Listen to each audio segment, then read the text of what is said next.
Have you ever thought about marketing automation and how you can use it to scale your business? Well, on this week's episode, I'm excited to have Michelle Nedelec join us to teach us about marketing automation. Michelle has over 20 years of experience speaking internationally. She's an executive coach and mindset and marketing expert. She works with small business owners to help them understand digital marketing and automation so they can regain the freedom and profits that they went into the business to discover. Introducing digital marketing automation expert, Michelle Nedelec.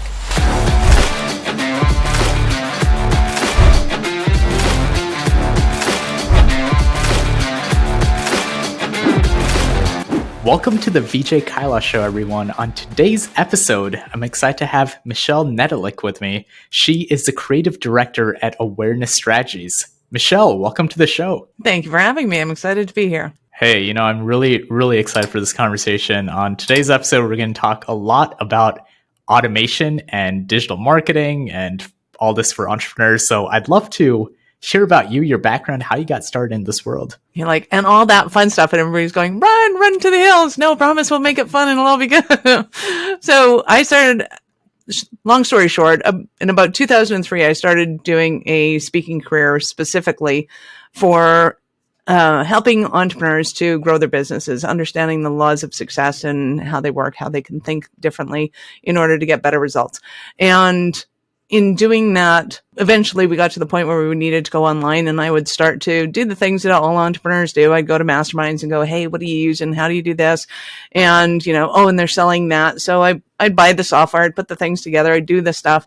And eventually it just got to be too much of a hassle for me to manage that and my business at the same time. So I had happened to be fortunate that I have a partner in business and pleasure, as we like to say.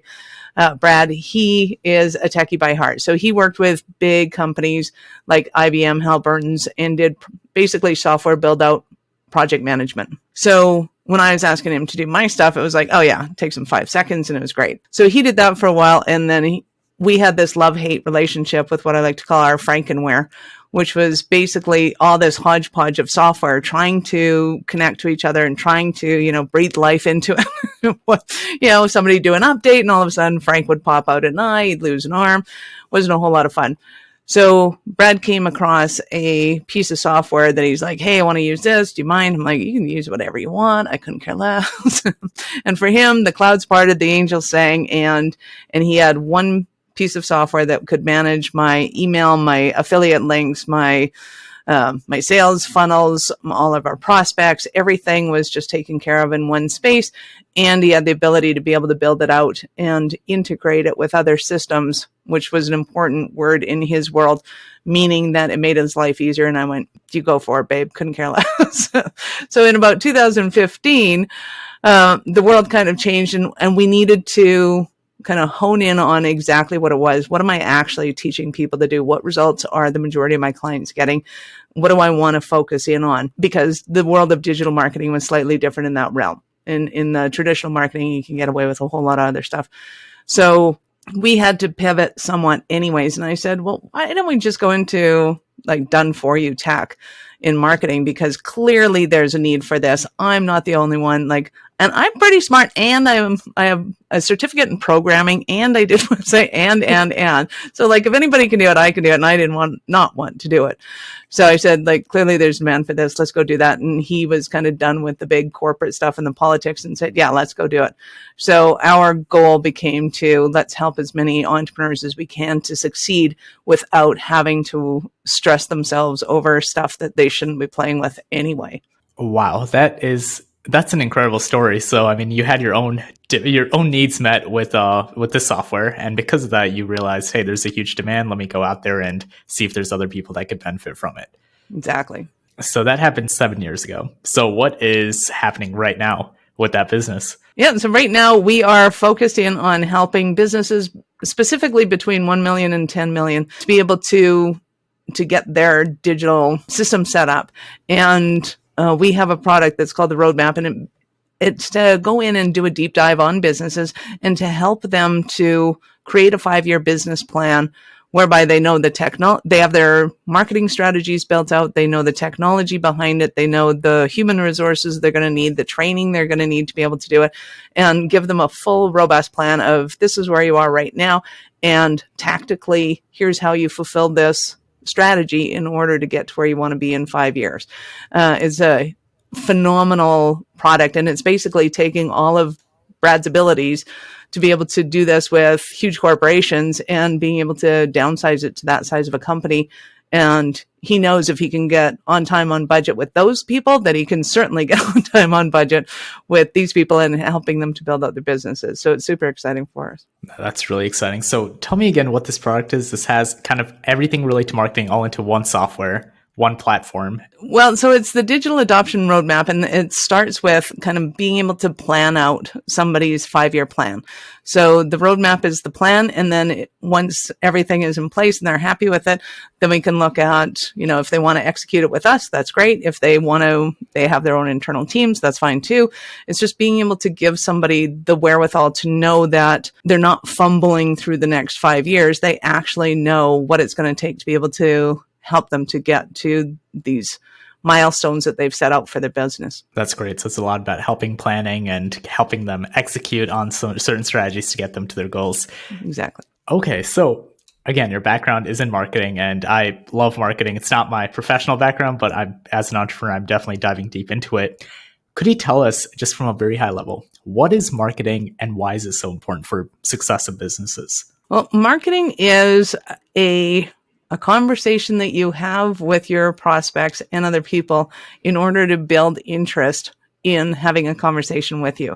So it's that preliminary digital, or if you will, or, printed conversation that you have with somebody in their head before they come and take a step with you into your business, and ideally with, your customer service or your salespeople. It's that outreach that happens before they get to actually doing something physically with you. Okay, so how is this different than physical marketing versus online marketing? You mentioned that earlier, there's huge differences. What were some of those big differences? There's a huge difference because in a brick and mortar world, you can put a sign outside that says, hey, come on in. It doesn't have to say anything about what your store does. And they turn around, they look, they see some stuff, they go, oh, okay. I kind of have an idea of what you do, and I'll come inside and see if I'm interested. And you may focus on menswear, but they see a hat with a feather on it, and they're like, I want that. And they go inside, and it doesn't matter kind of who they are, what they are. They just saw that hat with the feather on it, and that's what they want, and you don't know why, and you don't care. It just happened to be in the window, and they just happen to buy it. That is the best form of traditional marketing by far, is when that happens. But it also translates onto everything from magazines to billboards to everything. You have about 0.05 seconds to be able to capture somebody's attention. And it's really quite generalized, actually, right? So if you're a vodka company, you have a bottle of vodka. If you're a car company, you have a car. You want them to see the thing and then have an experience that they want to go and take a step further. So that's kind of the traditional marketing. I mean, if you get into advertising, it's even more aloof, right? You have the Coca-Cola, you have the polar bears drinking Coca-Cola. You have no idea what the hell a commercial is about, but you're like, oh, they're having fun. That's so cute. That's awesome. And subliminally, you get this message that, hey, they're drinking something. It's in a red can, and that red can has a lot of fun in it. Like, that's a very obscure message. So when it comes to digital marketing, you actually have to be very specific as to who your audience is, what they're doing, how they're doing it. And for example, if Coke was to take that commercial and go, okay, we want to get to kids. So they're going to probably put advertisements on kids' cartoons and things, and they're probably going to focus on the baby bear as opposed to the mama bear, and right, and how cute he is and how much fun he's having, and so that they have something that they can relate to. So it's honing in on that message and to the feelings and the emotion that those prospects are feeling. And most often in digital marketing, people are looking to solve a pain problem. So they're looking for, I need a haircut near me. I need how do I solve this? Stop bleeding from happening. How do I stop my toothache? How do I stop? Right. And it's an interesting conundrum online with what people are searching for versus this is a solution we want to give people. Most people aren't really looking for the solution yet. They will once they delve into your stuff, but initially what they really want is to solve their pain points. That is so interesting. Thank you. That was probably one of the best explanations I've ever heard about the difference between physical marketing and online marketing. But just a quick recap, physical marketing is very broad, very general, and kind of casting a wide net. But online marketing is very personalized. I guess it's because when you're on your phone, you're scrolling, and if it doesn't speak to you, you're going to keep scrolling. Right? So I just out of curiosity, how does physical marketing really work then? If it's super general, how do people realize, hey, it's speaking to me, let me go a step further to explore this product? Why does that same thing just not carry over to digital marketing? And that's a really good question. Why doesn't it translate over? And I don't really have an answer for that other than how busy our brains are when we're doing something.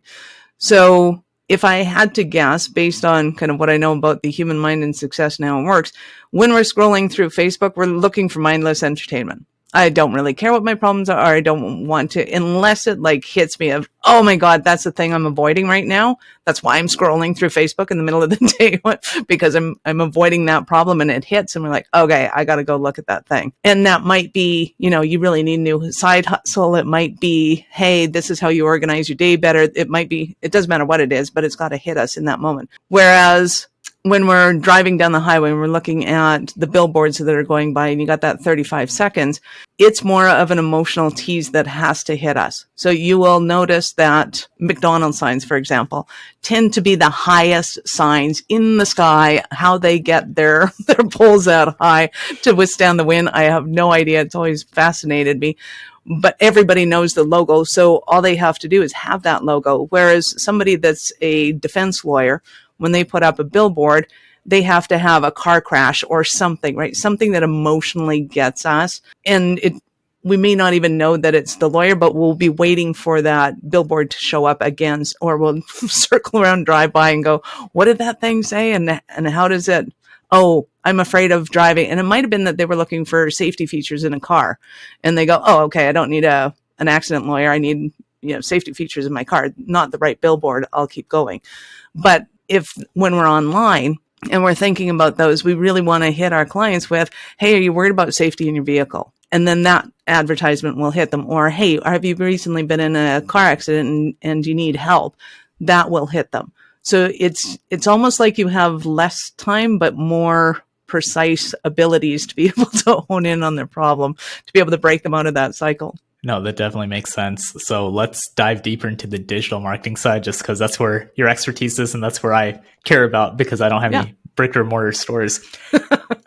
Well, and on that note, so depending on who your audience is, though, right now, direct mailing can work phenomenally well if it's done right. And if it augments the digital, then you're laughing. Because if you can get to people in both of those arenas, fantastic things will happen. But let's talk about the digital, because it is different. You can't just take what you're doing on direct mails and put it into your website and hope that it works. It doesn't work that way. Well, hey, that's actually a really interesting point, that you can use this in physical mails and digital mails as well. So with digital marketing, what do you think is the biggest aspect for success? Is it growing your email list? Is it social media followers? Is it It's knowing who your audience is. And I know people are kind of sort of getting sick of hearing this, but it's true. I can buy all the email lists I want to, but if it's not my avatar, then it's useless. And in fact, it can do more harm than good, because if I'm sending out a ton of email to people that aren't my audience and they're going, I didn't ask for this, unsubscribe, the Google gods, etc., shut you down and go like, you're not delivering, so we're going to shut down this server. Your servers are then going, hey, forget it. We don't want to get shut down because you're not the only one on this server. I've got thousands of clients on this server, and you're doing me bad and we don't like this. And some of them will tell you, hey, we're shutting you down. You're doing bad emails. We don't want you. And some of them are like, oh yeah, we sent it out to all of your lists and it was great. And you had so many.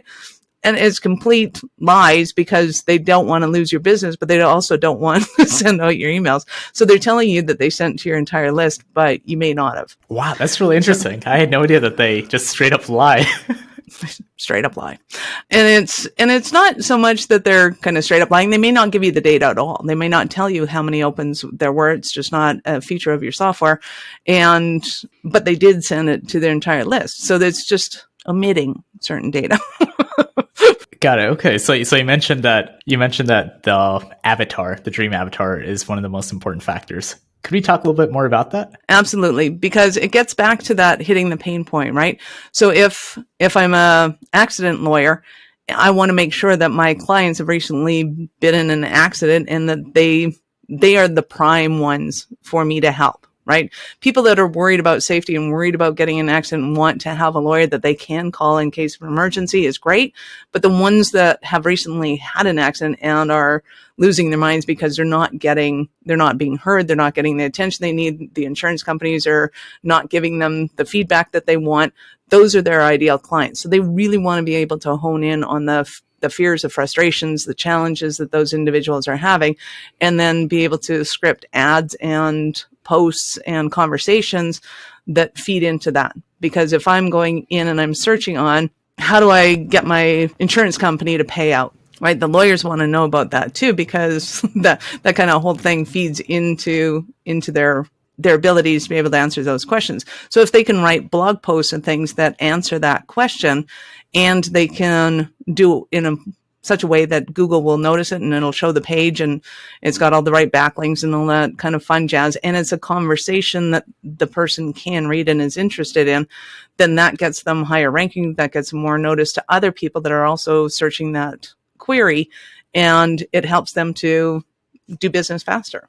Right, they're helping their clients, and they're getting it in front of them when their clients need them. That's amazing. So having a dream avatar is extremely important. Could we talk about what are the different pieces that go into constructing your dream avatar? Absolutely. So let's start at the beginning. Let's say you have a great idea and you're not even in business yet. It's like, hey, I have noticed that people around me have this certain issue, and I'm going to go out and do it. So you kind of have to make up your avatar. Your avatar is Dave. Hey, Dave, or it's Jane, whatever. And you got to put some attributes to them as what is their problem? Why are they going to you to solve this problem? So say you decide to come up with a widget and it's a game, and you're like, well, there is no problem. I just want to have fun. Well, there's always an issue. Are you bored? Do you need something to be able to play with your kid? Do you want to be able to have some more interact, like something? It's got to be able to still get into their minds. So you kind of make it up at first and you go, well, if I was doing this, which I am, and that's what we call mirror marketing. It's a terrible way to advertise, but it's a quick way to figure out, okay, let's put something out there and see who responds to it. If you get responses from it, great, you're onto something, and be open to the fact that that's going to change, because oftentimes you aren't your ideal client. Your ideal client is kind of one step behind you, and you want to be able to pull them ahead with whatever it is that you have. Games might be a little different, but really when it comes to anything, it could be the perfect shoe, it could be the perfect outfit, it could be the solution, the coaching solution that I have for you, whatever it is, you got to be able to put it out there to that extent and make up who Dave is. And then just notice that Dave will probably morph into Mark, and that's okay. But as soon as the market shows you who they really are, that's who you want to make sure that you're honing in on. So everything you were doing to market to Dave, you can let that go and just focus on Mark, because now Mark is the one that's actually paying you money and actually telling you what's going on. So you got to be really flexible in those first years to hone in on this person. Sometimes businesses will go and put a bunch of stuff out. Here's for Dave and Jane and Sam. They're just throwing stuff out, seeing what sticks. Somebody's got to come back to me. When Mark comes back to you and he's spending money on you, then you want to get rid of all the rest of them so that all of your attention is on Mark, because Mark is reading in a certain place. He's spending his spare time in a certain place. He's getting rid of his frustrations in a certain way. And you want to be able to kind of hone in on that, as opposed to all the rest of them that aren't necessarily buying, or they're not buying your most profitable product. So once you can hone in on that, then you go and do that en masse, and you just keep doing it and doing it and doing it until you find all the marks in the world. That's such an interesting strategy. It's like have a bunch of avatars, spray, and then pray, right? That's a strategy. That's what we do. But it's extremely inefficient, or I guess it's useful when you're just getting started. But it's useful when you're getting started, but understand that you're throwing out a net. So you're going to get a bunch that aren't right. It's a super frustrating way to do business, in that when the the wrong ones come to you. When the Mary Janes come to you, nothing against Mary Janes. When she comes to you, though, she's looking for a completely different thing, and she has a different way of buying, and she has a different way of asking for that fulfillment to happen on whatever it is. And whereas Mark, if that's your ideal client and you've got a whole row of Marks and they're easy to deal with, you'd love dealing with them, it's a profitable product, that's where you want to go. So shift gears a little bit. Somebody is going to love dealing with Mary Jane. She's going to buy their product. She's going to buy the profitable product. She's going to be the one that they love dealing with. And that's great. You want to be able to separate those two, hone in on the one that's yours, so that every morning you wake up and you're like, yes, I get to go to work. This is going to be awesome and fabulous. Because when you're in that kind of energy, people love dealing with you and they want more of you. And it doesn't matter if you're, Coca-Cola, when you wake up in the morning, you're like, yes, I get to go and work with my clients. The market feels that, right? We all know when Coke went up, when Coke went down, when Coke went up, when Coke went down. We can feel when they hate waking up in the morning. And likewise, if it's just you, yourself, and you, that becomes even more sensible. Like, people know that they can read into it. So you want to be able to make sure that you're loving who your client is, the products that you're delivering day to day, and that you can keep doing it no matter what. Because there's going to be a lot of whats. It's business. There's going to be a lot of whats.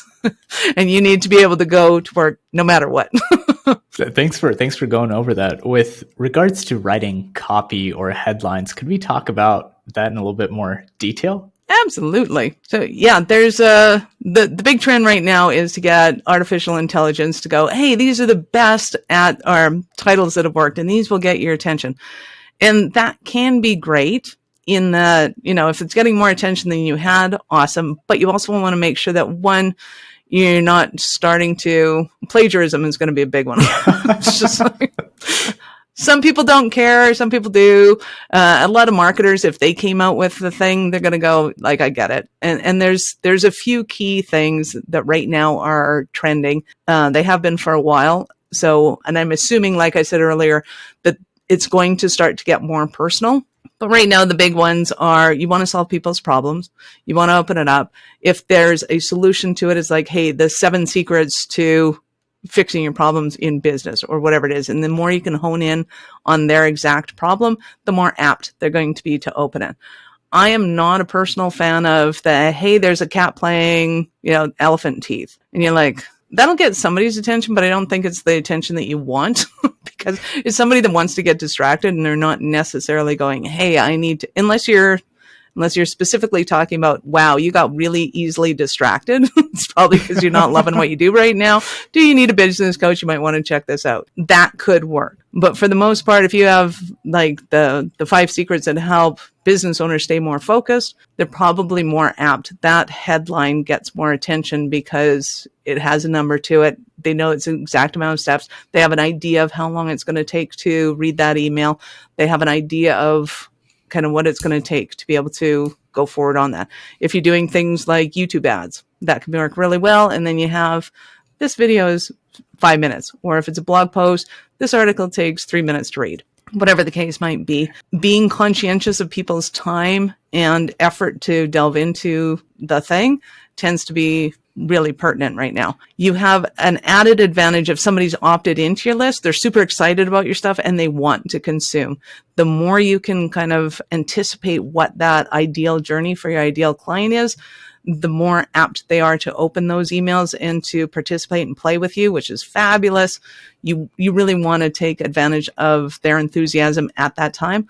A lot of people make the mistake of going, oh, but I don't want to bombard them. Well, as soon as 24 hours has gone by, their attention span is gone and they probably don't care. Even if they've paid a substantial amount for what you just gave them, 48 hours is a long time today in order to be able to re-engage somebody. So you want to kind of give them the thing that they want. Hey, that's fantastic. And even if it's an hour later going, hey, I noticed that you're already delving into the course. That's awesome. Or, hey, I noticed that you haven't delved into the course yet. Is there something we can do to help you to make your life easier? Right. So if they can't log in, they'll reply to that email and go, hey, I can't log in. Or if they're going, no, I'm just busy. Thanks coming out. You'd be surprised what kind of emails people will respond to. And if it's done right, they will respond to you in that personal sort of way.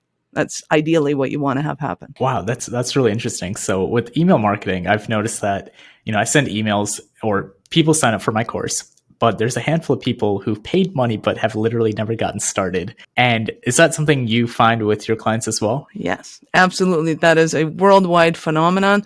And yes, they do. And some people just don't mind doing it. They like buying courses. I love buying books, and they sit on my shelf and I haven't read them all, and I'm okay with that. It can be really frustrating for you that wants people to consume it.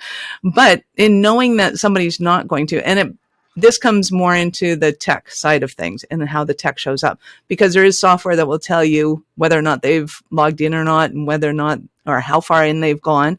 And some of it, because it integrates with your email system, will then allow you to say, hey, we noticed that you've logged in and you're doing awesome. Congratulations. Or we noticed you haven't. How can I help you? And then, you can have 27 different campaigns depending on how much they consume the course or don't consume the course, or what they get tagged with and what emails get sent out next based on their behaviors and their performance, which comes back to, again, the more personalized you can be with where they're at in that journey, and the more you're talking to them specifically, the more apt they are to converse with you and get into that conversation with you. Especially if you're doing, like, if it's a micro course and you want them to buy into the big course, then you want to get a hold of them while they're excited, right? Because a week from now, who knows what's going to happen and where their brain's at. So what are your thoughts on dripping out a course over a series of times, so that way they have a little chunk every single day? Is that a good idea or a bad idea? It depends on your audience. It depends on your avatar.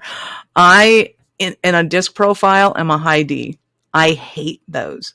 And when I buy something, I want it. I want it now. I want to play with it.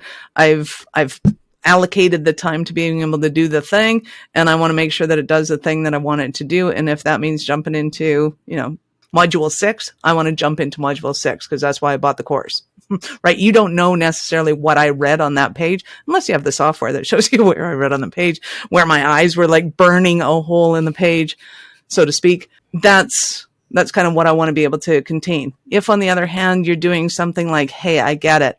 In the past, you have wanted to burn through things, and the intention of this course is to get you to just do one thing and just do it. And then next week, we're going to do the next thing. So right now, I just want you to, pull out a book and call it my journal. That's your assignment for the week. Go into the Facebook post, say you got the book and you wrote that in. It's all you need to do. There is nothing to do for a whole other week. Make sure you get that done. Those kind of courses, those kind of people, it totally makes sense. So it goes back to, what's your avatar and what are you selling? What are you trying to accomplish in that? And making sure that your activities coincide with that. Like, it just kind of makes sense. Yeah, no, absolutely. And this kind of relates to automation. I know that's also your background with marketing automation. Let's talk about automation. What is it, and how do you think that can benefit online marketers? Awesome. So our focus in the digital world is automating, one, your interaction with your prospects when they want to get a hold of you. So once upon a time, I would go to a networking event. I would get a hold of somebody and say, hey, nice to meet you. Let's talk Tuesday at 3, and then we wouldn't talk until Tuesday at 3. In the digital world, I'm on Google. It might be midnight. I don't care that you're not working right now. I still want to get a hold of you, and I still want to know what you do, and I still want to know what you can do for me. So on your website, you want to be able to have some sort of interaction for people to be able to consume a sample of what it's like working with you, a sample of your knowledge. It could be a 7-point checklist. It could be a mini course. It could be chapter 1 of your book, whatever it is. Something that I can exchange my name and email for the thing so that I can do this. Now, sometimes, depending again on your business and what you're doing, you may have a 5-second opportunity to be able to capture their attention and get them into that buying process, right? And they're not going to come back to you because they're going to move on to their next client if that's the case. So, for example, I used to run a therapy clinic. And if somebody wanted to solve their problem now, they wanted to solve it right now. And they didn't care that it was 3 a.m. Obviously, the office isn't open. We're not going to have a conversation about this. But if they didn't get the answer they were looking for from me, they would continue on the Google search and go down the list to the next one, the next one, the next one, until somebody gave them something that they could use that would either satiate their emotions in this moment and get them to book that call. And those are the ones, that's the person you want to be, right? You want to be the one that says, hey, I totally get it. It's 3:00 in the morning and you're racking your brain over this. Download this report and it'll help you, 1, to be able to breathe and calm down. 2, it'll give you some solid tools and tips that you can use right now to be able to help you to get sleep. And at the end of this, book your appointment so that during business hours, we can connect and have a call. And all of a sudden they're like, okay, I get it. I like working with you. This was fun. Okay. And then they go through the whole steps and they book the appointment and it's all good. That's your ideal client, and you're getting a hold of them when they're ready to get a hold of you. And that's where the automation comes in, because there's no way in hell you're going to be available at 3:00 in the morning answering everybody's questions about things. But if you know that there's certain things that all of your clients come to you and they all act and respond in the same way, you can either put that into a PDF, you can do a recording, like a little video recording of, hey, here's a little exercise on how we do deep breathing exercises. Awesome. Videotape that, put it on, make it an opt-in, and actually let people experience what it's like working with you. And they're going to be talking about that 3-minute clip for the rest of their lives, regardless of what you do in their $10,000 program. I guarantee it. I've seen it happen time and time again. So it's the automation side comes in with, obviously you need the website. Obviously you need opt-ins on the website. You need a way for that, their name and email to go into your database so that you can start the nurture campaigns and they can book your schedule without talking to you or somebody else. Just go and book the appointment. They're in your schedule and all of your systems are following up. Even though for the next 3 days, you are back-to-back appointments, you haven't done any of this stuff because your technology is in place in order to be able to fulfill that part of the conversation that's very repeatable. And like, you just don't need, you've done it so many times. You don't need to be the one there. You just need to be on video or paper or calendar or whatever it is in order to facilitate that part of the relationship. That's amazing. The whole time you were talking, I was just thinking about, wow, I'm in front of a marketing genius right here. Just the terminologies, everything you're using. I remember just for the opt-in, you said a three stage something, and I'm like, this is perfect. And it's recorded. You can go back. It's all good. No, it's perfect. Awesome. You didn't mention the nurture campaign. I'd love to hear more about that. How do you nurture people after they opt in and you get their email? Yeah. So the kind of the psychology that we use with our clients is when somebody opts into a thing. So you're putting ads out there, you're putting posts out there, and those posts are saying, hey, come and get this opt-in. This opt-in should say, hey, if you like this, you're going to love that. And you want them to go from one thing into your purchasing, right? And if they follow that route and they go into your purchasing, then you want them to consume that course, whatever it might be. And you really don't want to distract them with any of your other marketing until they've completely fulfilled on that product. Once they've fulfilled on that product, now you have to bring them into the fold, and airdropping a person, out of the sky into your stadium of people is not a good idea. Most people are terrified by that. And that's usually why people get dropout rates. But if you bring them in the back door and go, hey, I got a secret VIP for you. We're going to show you the back room, and then we're going to bring you into the stadium to meet our entire community. Then people are like, this is awesome, right? And in the VIP, you're always taken into the, hey, here's how we started. And these were, some of the pictures on the wall of our great people in history. And this is what's going on. And, here's the change room where this team plays and it's awesome. And, and our fans are super excited about it. And they've been here for 40 years and, welcome to our club. And then they're like, yes, this is fantastic. I have so much in common with these people. I know what to talk to them about. Like, it's a totally different relationship. So after they've consumed your product, you really want to go into what we call a nurture campaign. And it's answering those questions of who are you? How did you get into this? What's your vision? What's your mission? And you can still have call to actions on the bottom of those. Sometimes it's to a free article. Sometimes it's to, a book that you might have really enjoyed during your growth of your business, and you want them to be able to see it and access it if they want to.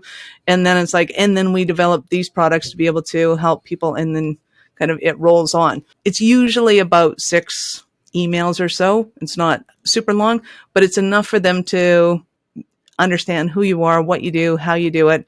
And then you're into the weekly, the monthly, whatever your affiliate programs, they're full-fledged into all the emails you send to your master email list. And that allows your ideal client to have their ideal journey with you. If somebody opts in for something and then they don't do anything, then we put them into the nurture campaign and go, hey, we're super excited that you're, part of the community. This is why we do what we do. And then they're like, oh, hey, this actually sounds pretty cool. I want to know more about this.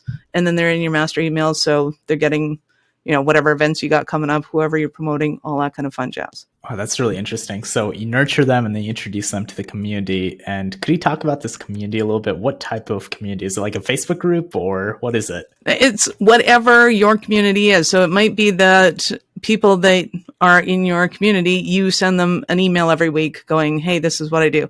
You might have a podcast email that you drop. It might just be kind of your master email list.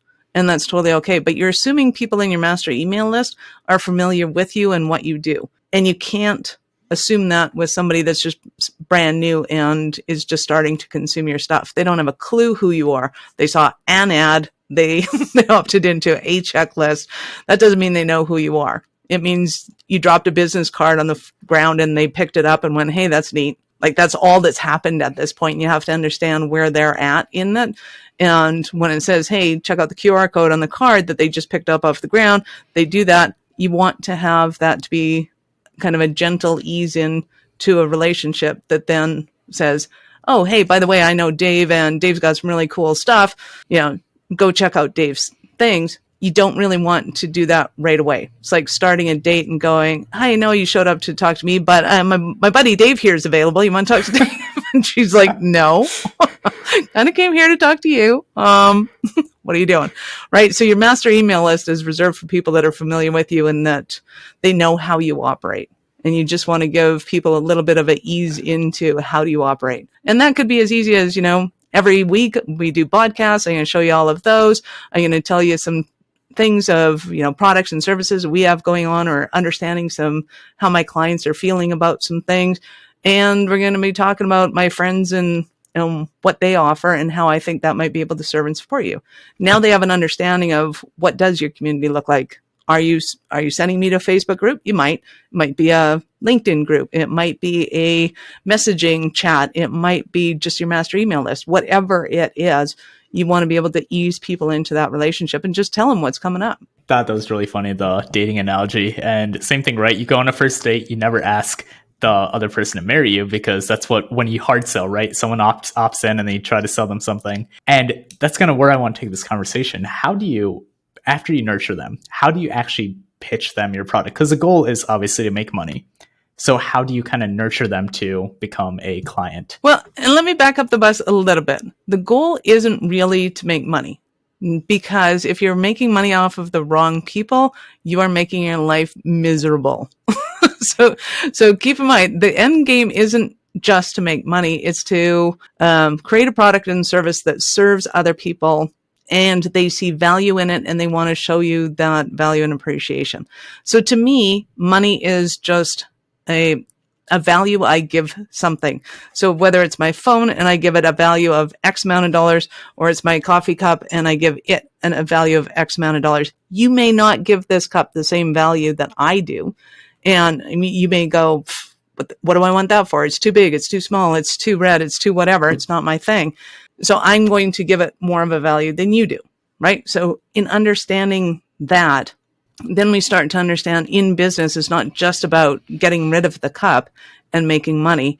It's about who values this cup as much as I do and would pay me what I think it's worth for the amount of effort that I've put into it and how much I appreciate it. Right. Because if I sell it to that person and they give me a certain value back, now we're both in an awesome relationship. And I think it's that awesome relationship that we want to make where people value what I'm bringing to the table as much as I do. Meaning, hey, that was nice. Thanks for coming out. Bye. Or, hey, can we have another date?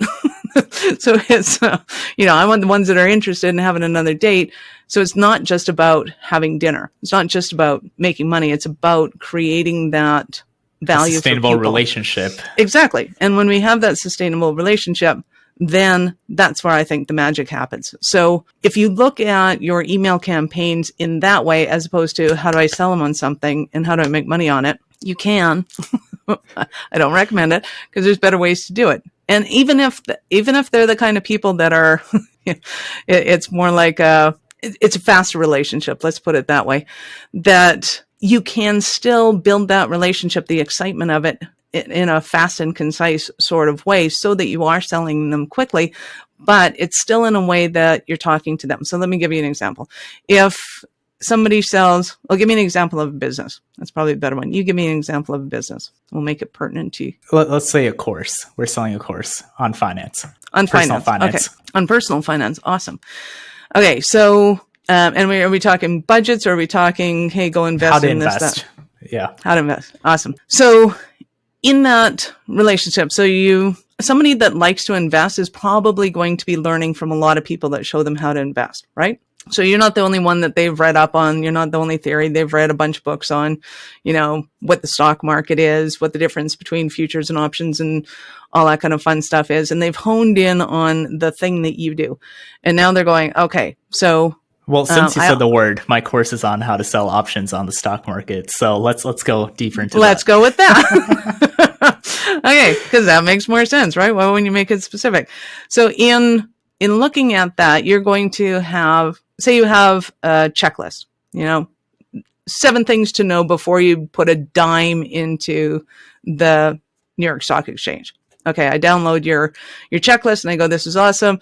And item number, last item on this is make sure that your investment has some insurance capacity to it. Like, well, what the hell does that mean? Because stocks don't have that and the futures don't have that. So what does that mean? Oh, well, if you're interested in this, click here and take my mini course.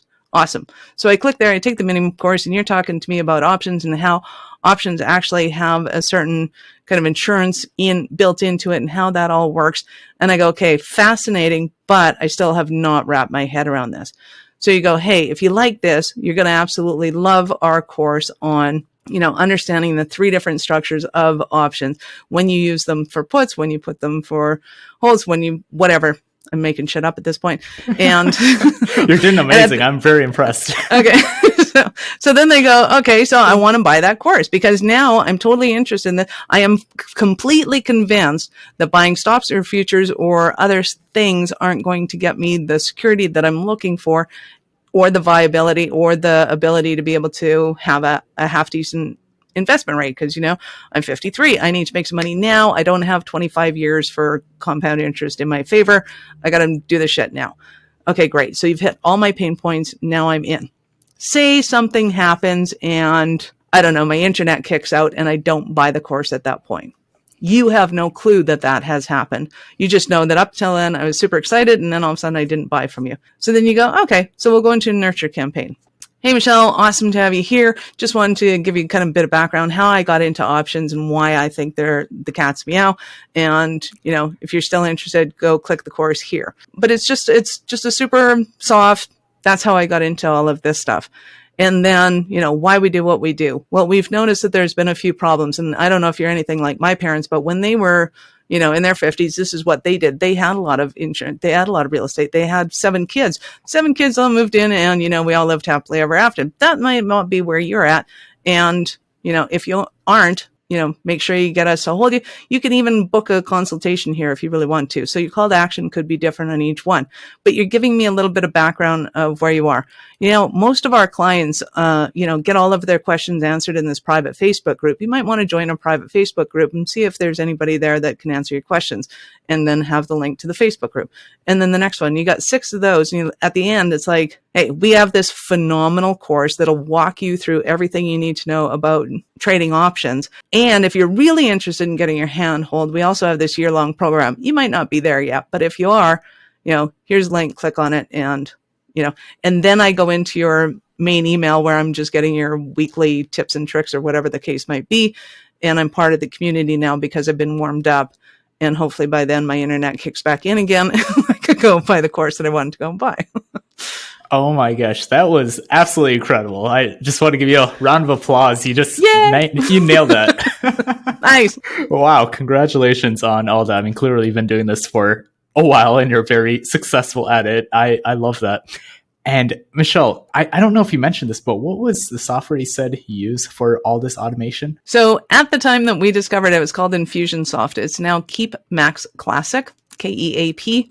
And it did have a delightful name of being called Confusionsoft, and it is.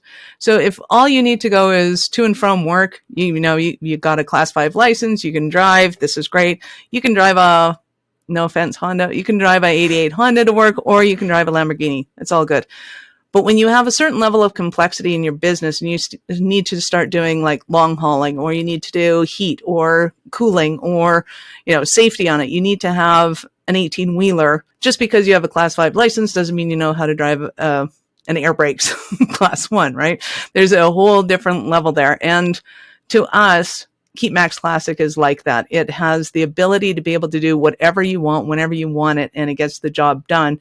And there's ways of being able to integrate other systems into it so that you can get the job done the way you want it to. It's just like a tractor trailer, right? You take the tractor off, you want to be able to haul grain, you can haul grain. You want to haul oil, you can haul oil.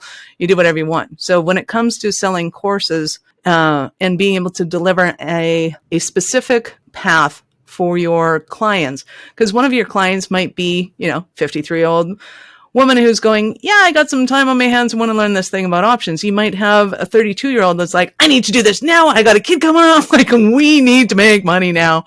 And you're going to talk to them completely differently, right? If you know that, and if you know that those happen to be two very different ways of consuming your content, then you can have those paths based on our decisions. So if one of them is clicking through and they're doing things really fast and they do it within 24 hours, you can give them a certain pathway. If one's consuming it very slowly and they're not making decisions very quickly, you can put them on a different pathway. Not all software has that capacity to do that. In fact, none other does at this point, other than maybe Salesforce. But Salesforce is kind of, if you have 100 employees and up, Salesforce is the software to use. In the kind of 0 to 100 category, I think Infusionsoft or Keep Max Classic is still the piece of software to use when you're running that kind of business. You want to have capacity and do it. You're not doing it yourself. You're going to hire people out to do it. So we have techs that specialize in the different components of it, and they know that aspect of it down pat. So you say you need to do this, it just it's all laid out for you, it gets done. And that allows you to then do the thing that's your mojo. You get to do your videos, you get to do your emails, you get to do all the stuff that you love to do, as opposed to trying to figure out, how do I do that software, again? How do I Where's that button? Where am I going? Is that under themes?